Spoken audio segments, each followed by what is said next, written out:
Okay, take two. The first time I recorded this, it didn't get saved properly, so I couldn't save my edits after it uploaded okay onto my laptop, but I couldn't save the edits I made. So let's try this again. Got the limited edition Van Leeuwen Tapatio Mexican hot chocolate French ice cream. I'm sure it'll be just as good the second time around. Yes, we got the why French ice cream. Oops, wrong one. Here we go.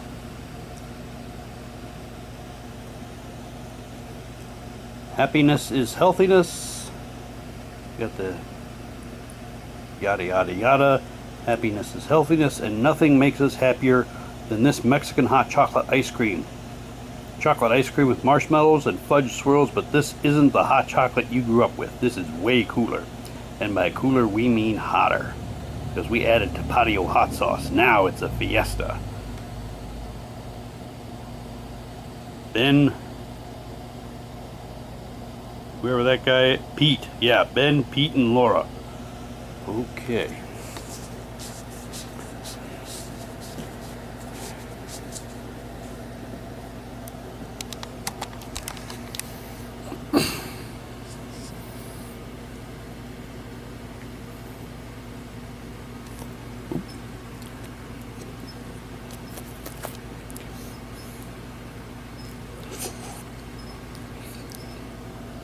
Already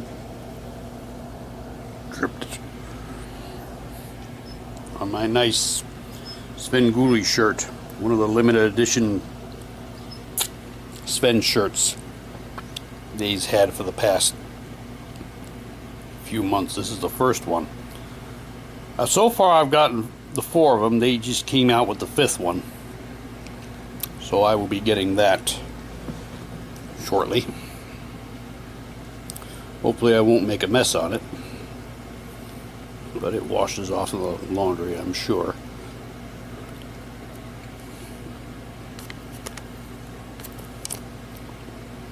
Está bien.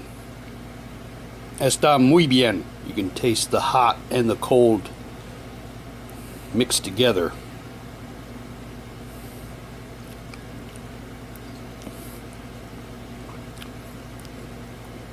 At Buffalo Wild Wings, they used to have their sauce of the month was hot Doritos, and they gave you a little bag of the hot Doritos to crush up and sprinkle over your wings.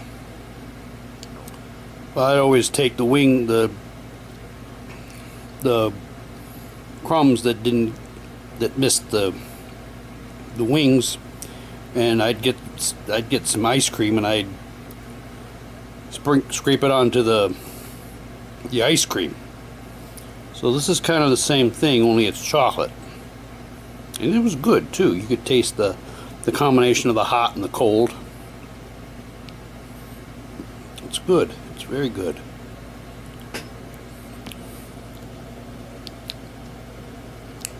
Of course, it's better in your mouth than on your shirt. There's this place in downtown Naperville called La Chocolate. It's basically like a chocolate bar. They have on the one side they have the bar where they serve the chocolate flavored drinks, and the other side they serve all these different types of chocolate with stuff mixed in it, like crushed peppers and Himalayan pink salt and bacon bits. They got the bacon bars back in. It's a good place. It's just up the street from the Mongolian barbecue. It's called La Chocolate. So if you're ever on Washington Street in downtown Naperville, check them out. They're good.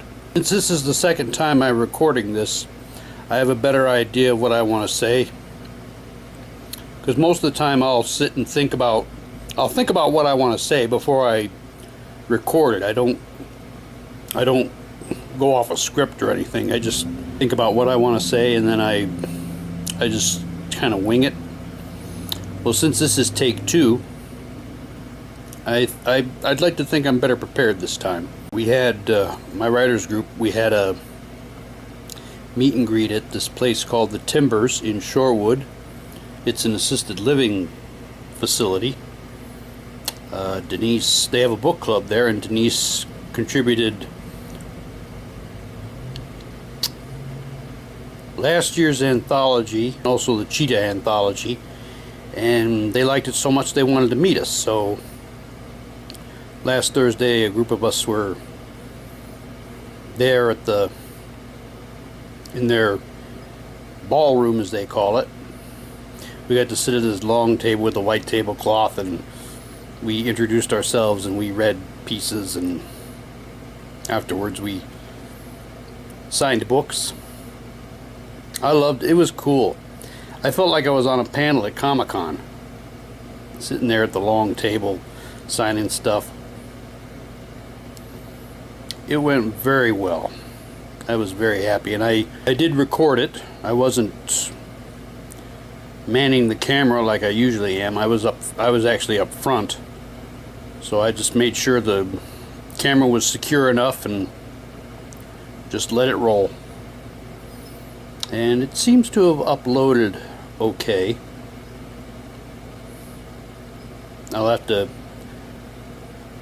tack on some things, the title cards and the endings, and this one little caption. I misidentified the bookstore in Naperville as Barbara's bookstore when it's actually Anderson's bookstore. Where I got Barbara from, I have no idea. But that's another good place to check out in Naperville. They don't have the cool soaps like they used to. I went in there and they had, this company was making soaps for different groups of people. They had a soap for Writer's Block, and soap for millennials and Generation Xers and broadcast musicians, and all kinds of different soaps. They don't have them anymore. They sold out. They do have cool stickers though. I like the stickers, and I've used a couple of those in my writing prompts. I used one in the piece I read at the Timbers, and when I get that uploaded, you can check that out.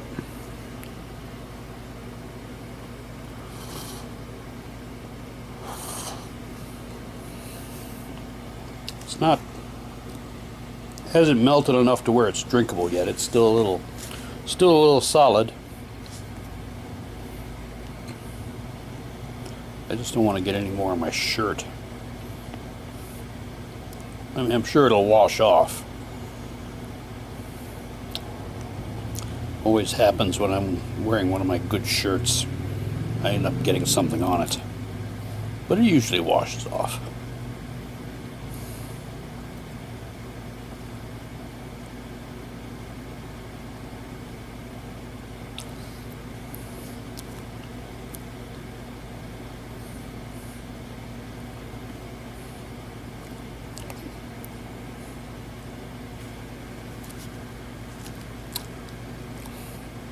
And another thing I taped that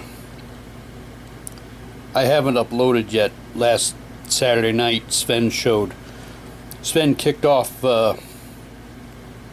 October with the Halloween programming he's going to be hosting on MeTV. And he started things off with a bang. He showed Trilogy of Terror.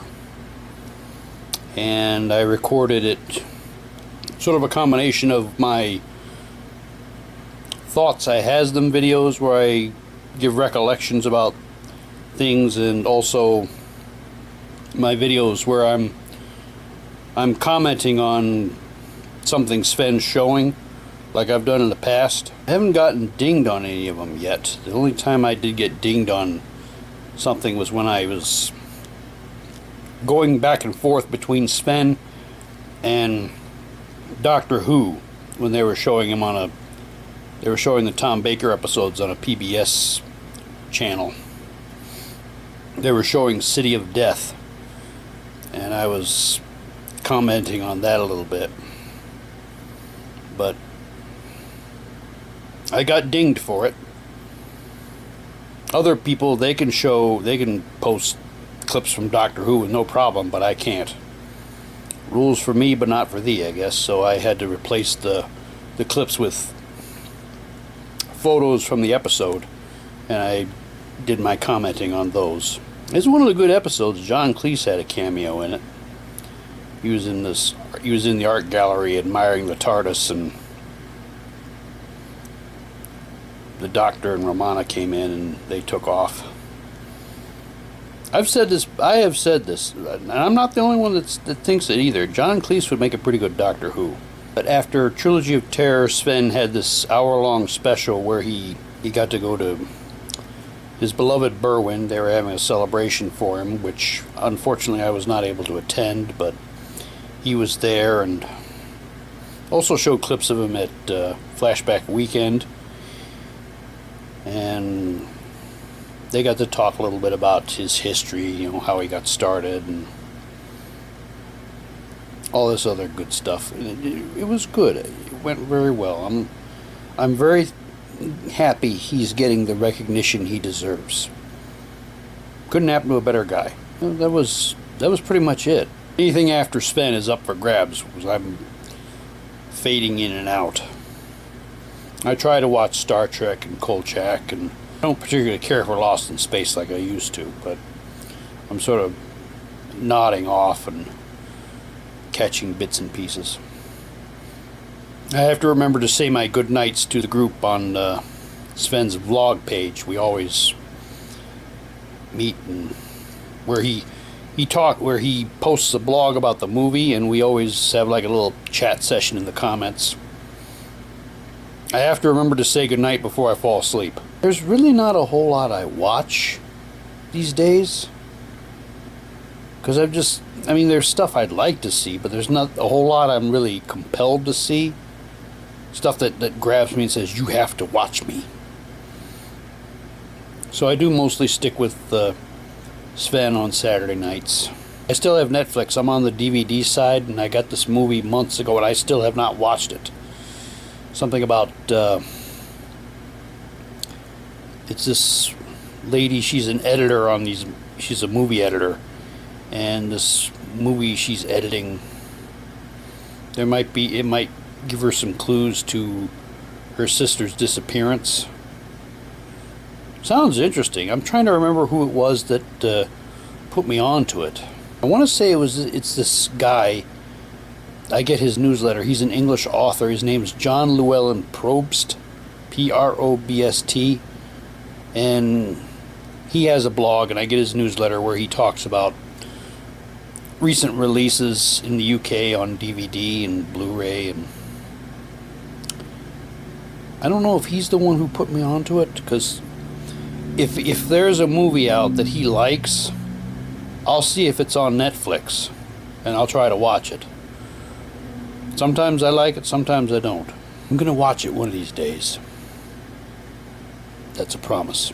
But some other things that I finally did watch that I was interested in seeing enough to actually watch were Encanto and Turning Red. I got them both from the library. I rented them from the library here in town. They had Encanto, but it was on a waiting list, and they had to go around to the other libraries in their system to find Turning Red. I like them both. I'll watch, if something grabs my attention, I'll watch it, regardless of who it's made for or who the target audience is. If you have my attention, I will watch you. I will read you. I will listen to you. Whatever it is. I mainly just got Encanto because I just want to know why we don't talk about Bruno. Apparently he would see these visions, and they weren't always good visions for people, and they tended to blame him for the stuff that went wrong because of the visions he saw, and it kind of affected him a little bit, the poor guy. And so he was like he's like one of the family members that's not quite right. so we don't talk about him. But he was good. I liked him. I watched it for him, really. But everybody else was good too. Turning Red, I mainly watched that for Abby and Ming Lee, the mom. Somebody posted on YouTube these clips, their scenes from the movie, and not just their scenes, but also scenes that they were in, and they kind of zoomed in on their reactions to things, their facial expressions and whatnot, and they were pretty good. Abby, she was funny. She was just very gung-ho and ecstatic about things, and she had all these wild facial expressions, and they would freeze frame and zoom in on the wild-eyed expressions that she had. She was funny. I liked her. I actually liked Ming Lee too, because yes, I'm going to say it, she was a Karen. She kind of had her reasons for being a Karen, and she was sympathetic, and she was funny in her own way too. She had her own little wide-eyed expressions and so forth. It was just a good movie. I actually enjoyed it, and I actually liked it. I don't get Disney Plus, and I don't have any real desire to, so I'm not even going to bother with The Little Mermaid or the live-action Pinocchio. They're talking about how they made Ariel black, and I've seen a clip of this one little black girl. She was watching the trailer for it, and she turned to her mom and she said, "That's not Ariel. Ariel is white." They were even talking for a while about making Superman black. And I actually went to some guys at work, and I asked them about that, and they thought it was a dumb idea too. They said Superman is white. And I said, heck, they already made him a Mexican, and I showed him this picture from one of the comics where he had on a sombrero in the red and blue colors. He had the long curled mustache. They thought that was funny. They told me what his name is in Spanish, but I don't remember what it is. And I'm like, how do you say Superman in Spanish? And they're like, Superman? No, I mean, what's the actual name? Like, the actual word, like hombre whatever. They looked it up and they told me, and now I forgot what it was. But that's basically... Oh, and Cornfest was this weekend. So I had quite a full schedule. I think I handled it pretty well. I got 3 pork chops on a stick, 2 fried Twinkies, pumpkin flavored ice, and a shish kebab. I didn't get a plate of Kringles from the dance studio because they moved, so they weren't in their usual spot.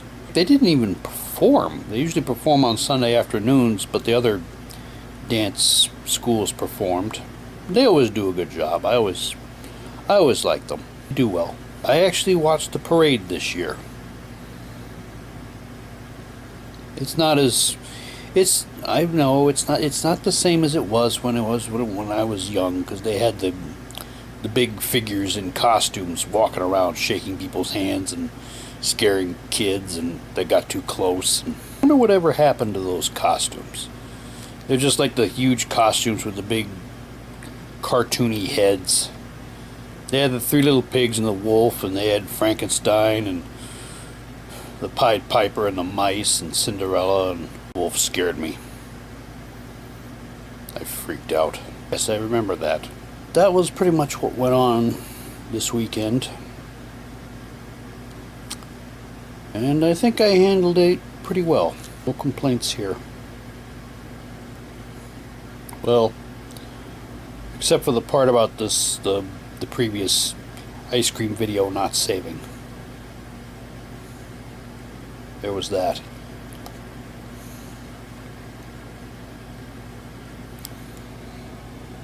It's good. Está bien. Está muy bien.